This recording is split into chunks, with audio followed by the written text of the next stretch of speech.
सर्वांचे स्वागत आहे. फ्रेंड्स, आजच्या व्हिडिओमध्ये आपण अंतिम सत्य ही कथा जाणून घेणार आहोत. त्याआधी तुम्ही जर चॅनलवर नवीन असाल तर चॅनलला सबस्क्राईब करा.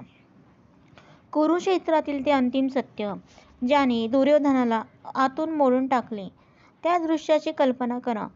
18 दिवसांच्या भीषण रक्तपातानंतर कुरुक्षेत्र रणांगण राहिले नव्हते. ते एक स्मशान बनले होते. जिथे कालपर्यंत शंखनाद आणि तलवारीची खणखण होती, तिथे आज फक्त मृत्यूचे भयान मौन होते.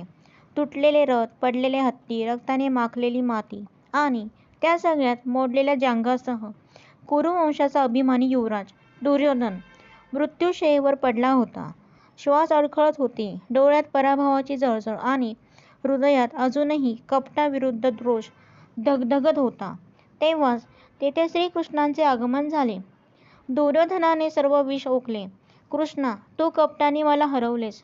धर्मयुद्ध असते तर पांडव कधी जिंकले नसते. कृष्ण मंद हसले.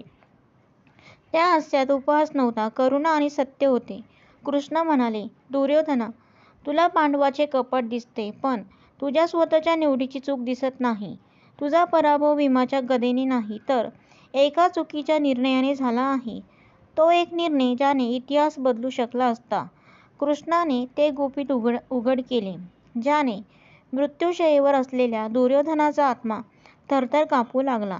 कृष्ण म्हणाले, तुझ्या सैन्यात असा एक योद्धा होता, जो साक्षात काल होता. त्याला योग्य वेळी सेनापती केलं असं तसं तर हे युद्ध 18 दिवस नाही, एका प्रहरातच संपले असते. पण तू हिरा सोडून दगडावर विश्वास ठेवलास. तो योद्धा होता गुरु द्रोणाचार्याचा पुत्र अश्वत्थामा.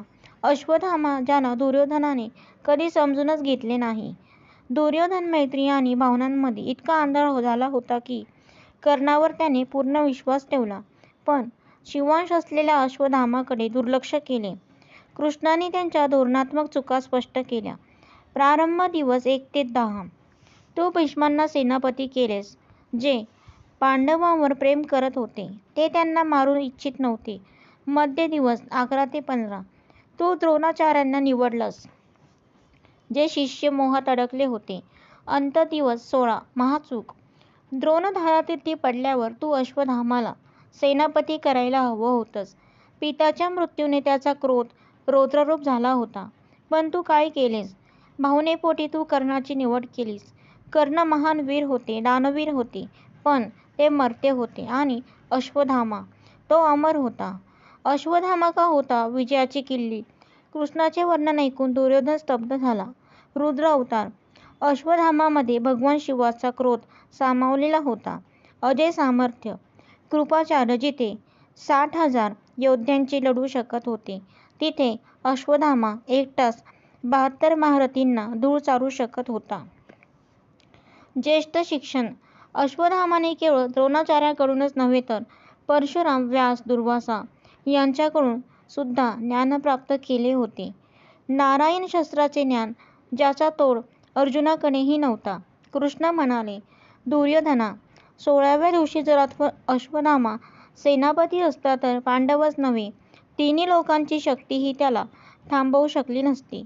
पुरावा. 18व्या दिवसांचा काळी रात्र. मृत्यूशय्येवर असताना दुर्योधनाने अखेर अश्वत्थामाला सेनापती घोषित केले आणि मग तांडव घडले.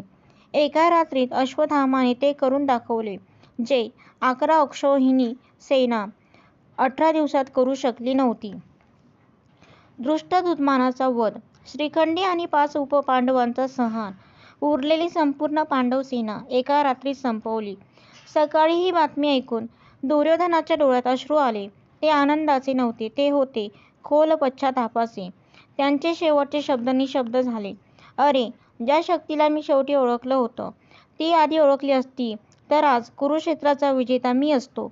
जीवन आणि व्यवस्थापनाचा महान धडा. संसाधन असणं पुरेसे नाही, योग्य वेळी योग्य माणसाची ओळख पटणं हेच खरं नेतृत्व आहे.